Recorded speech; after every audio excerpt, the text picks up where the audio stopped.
Hi everyone, and welcome back to Learning Kitchen Live. My name is Valerie. I'm the Manager of Nutrition Services here at Community Servings, and I'm so excited to be back today. We have a wonderful recipe that we're going to do. And with me today is Giselle Gaffney. She is one of our amazing registered dietitian nutritionists here. She's going to help me out with part of the recipe. And so we'll go ahead and get started. A couple of housekeeping things. As always, we want to thank our friends at Boston Scientific for their support of Learning Kitchen Live. We're so happy to have them as partners with this endeavor.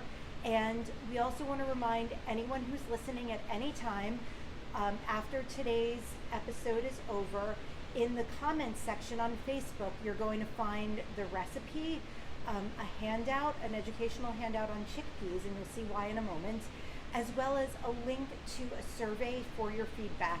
We always want to hear your feedback on Learning Kitchen Live, hear what you like, what you may not like, and what you want to learn more about. So please take literally 30 seconds to do that, and it is going to be posted in English and Spanish. So with that, today's recipe is falafel with a cucumber yogurt dipping sauce.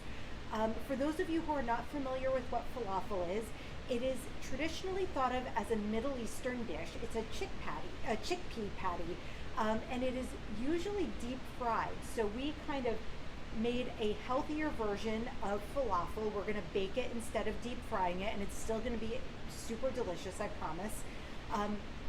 And it's a really, really easy, healthy, protein-packed meal. So with that, we're going to go ahead and get started. You don't need many ingredients for falafel either, and it's so easy to pull together and so quick to pull together. This makes a wonderful weeknight dinner. You can make these falafel and freeze them and then have them for lunch at a later date. So they're super versatile and super easy. So the first ingredient in falafel is chickpeas. What I am going to use is I have here two 15-ounce cans of rinsed and drained chickpeas. These are low sodium. You've heard us say this before in Learning Kitchen Live. Anytime you can choose a canned bean or vegetable that's low sodium or salt free, that is your best choice. You can always add salt back in for flavor, and then you control the amount that ends up in the final product. So that's always our preference. So I'm going to take these, I just drain them and rinse them, and then put them in our food processor.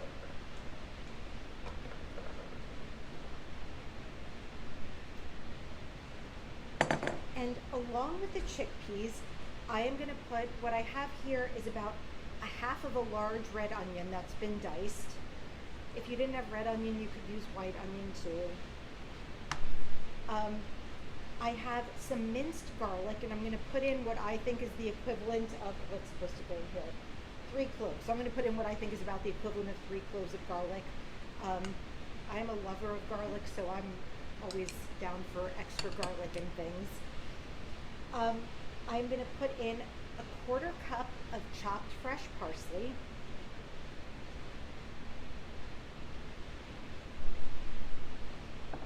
and about a 1/4 cup of chopped fresh cilantro. Now, you can adjust these based on your preference. You could use all parsley, all cilantro. You could actually omit them. Historically, falafel does have some green in it. It gives it a nice little color, and it does add some nice flavor to it. So then, in terms of seasoning, I'm going to add 2 teaspoons of ground cumin,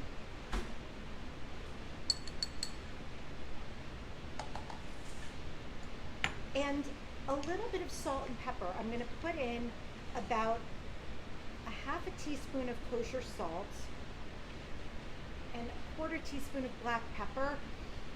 I think that'll be good, but I can always check it for seasoning later. And then we're going to just process this in a food processor. Not adding any extra liquid, and you'll see why in a minute. We're making patties out of these, and we don't want them to be too liquidy. We want them to form solid patties and not fall apart. So with that,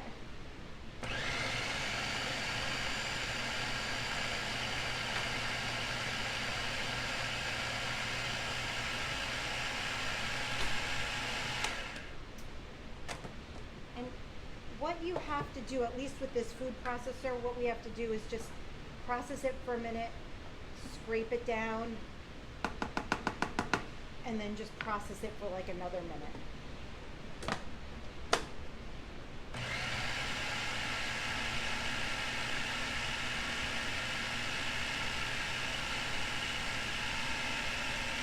I think that looks good. So, oops. So what you see is there's some, like it's pureed into like a paste at some parts, but there's also some like larger pieces of chickpeas. This is kind of what you want because you want these patties to have some texture. You don't want them to be too mushy. And what I'm going to do is just dump all of this into back into my mixing bowl.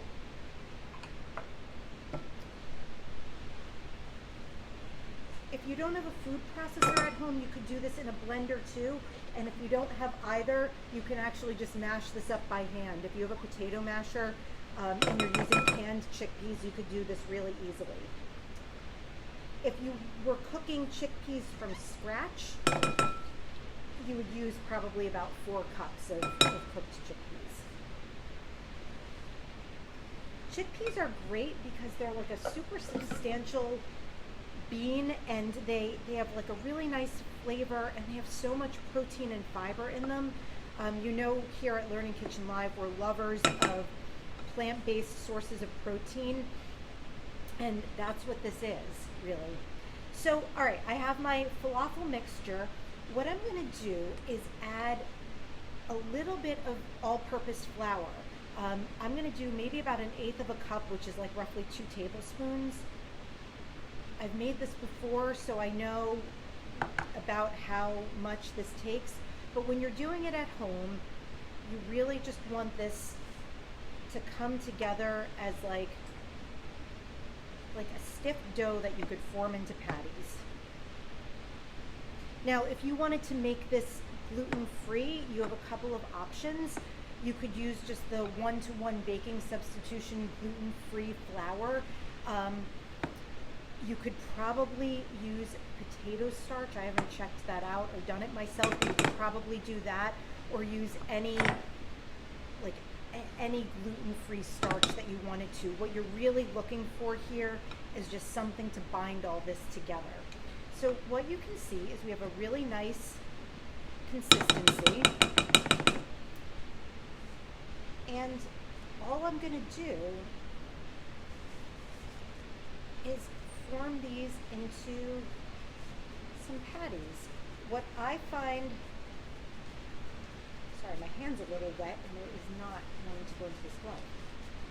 I find using like an ice cream scoop makes like kind of quick work and even sized patties, but you can just totally use a spoon or a measuring cup or just eyeball it and use your hands. But what you want to do is just make a bunch of patties and just lay them out. What I have here is a foil-lined baking sheet that I coated with nonstick spray. So I'm just going to make these, and then they're going to go into the oven. While I'm forming these, Giselle is going to make our cucumber yogurt dipping sauce, which is a traditional side that goes with falafel.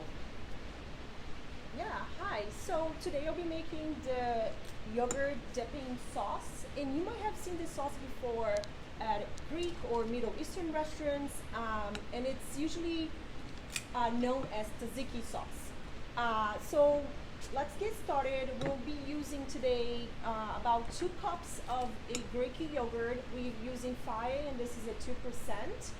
A little more fat than your regular zero non-fat type of Greek yogurt. We chose this just for a little bit extra creaminess. I know that there is about 2 cups, a little more than 2 cups here, maybe just a little more. But I'm going to use this whole thing because we're going to end up eating. So here we are. So 2 cups of Greek yogurt, and we're using Greek yogurt. I mean, this is what the recipe calls for, but Greek yogurt in general has a higher protein profile than your regular yogurt. So if you're looking for some snack or add some type of yogurt to your diet, Greek yogurt might be something you want to look into because it does have more protein and can keep you satisfied and full a little longer. So here are the 2 cups of Greek yogurt, more or less. The next ingredient is cucumbers. The recipe calls for grating it.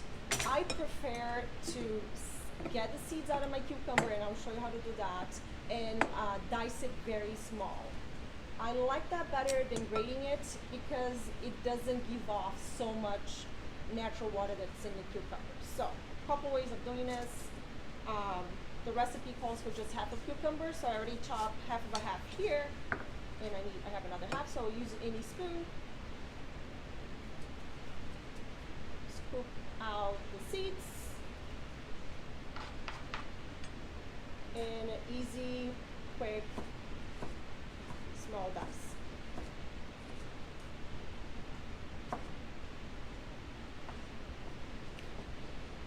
While Giselle is dicing her cucumber, I just want to show you the finished patties out on my baking sheet. I'm going to put these in the oven, 375 oven. For the total amount of time they should be in the oven is about 25 to 30 minutes. So we're going to put them in, flip them halfway through, and then take them out.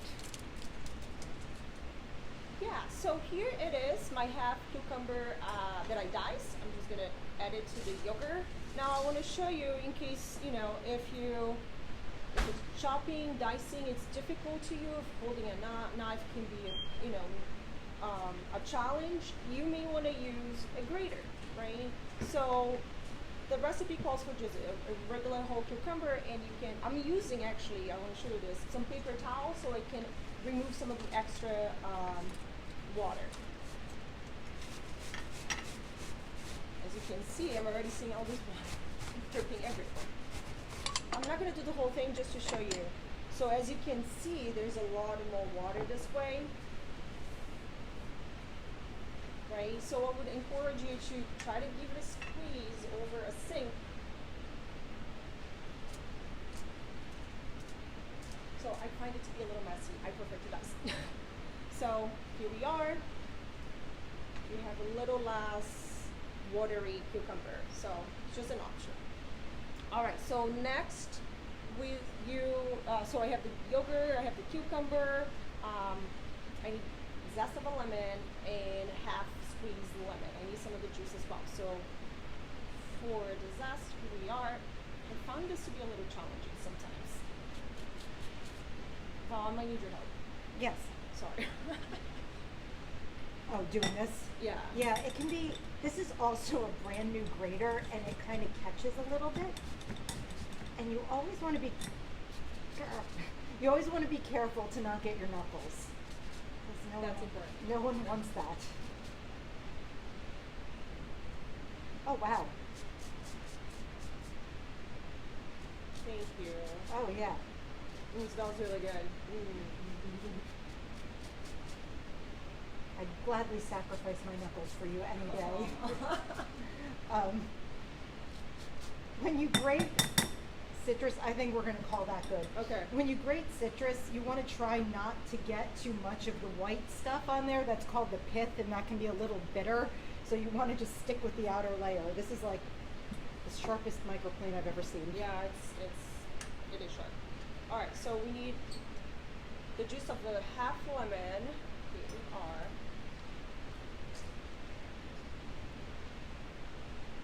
Depending on how thick it is, I might add the rest of the lemon juice, but we'll see. One more thing I'm missing is 1 teaspoon of dried dill. You can use fresh.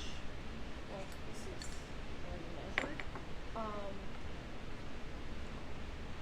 Little pinch of salt. Pinch of pepper.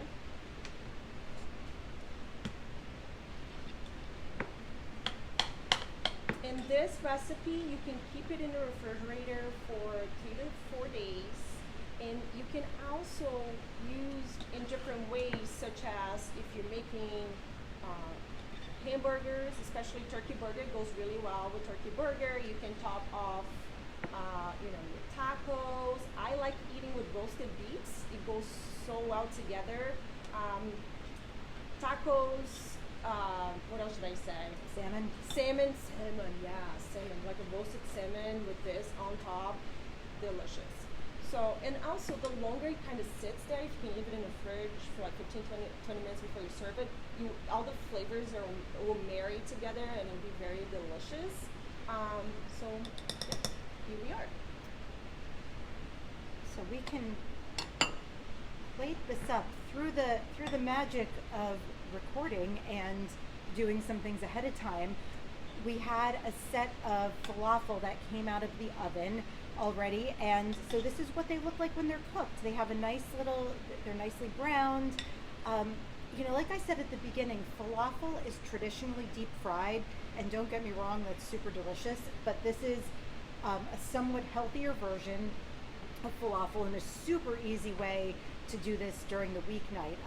When Giselle and I were talking about this recipe, she even mentioned that like heating these up, like freezing them and reheating them in an air fryer if you had one at home would probably be super delicious too. Traditionally you can serve falafel in a pita, like so a whole wheat pita with some lettuce, this sauce on it, pickled vegetables if you'd like, and even hot sauce. Those are all traditional toppings for falafel, so you can make this whatever you want. Today we are going to serve them up with a little of the sauce on the side.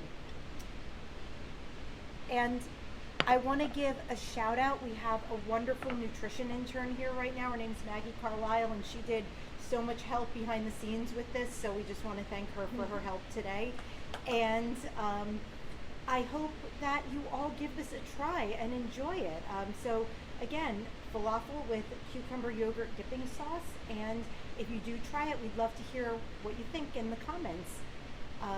So with that, we'd like to thank our friends at Boston Scientific again for supporting Learning Kitchen Live, and we'll see you back here next week.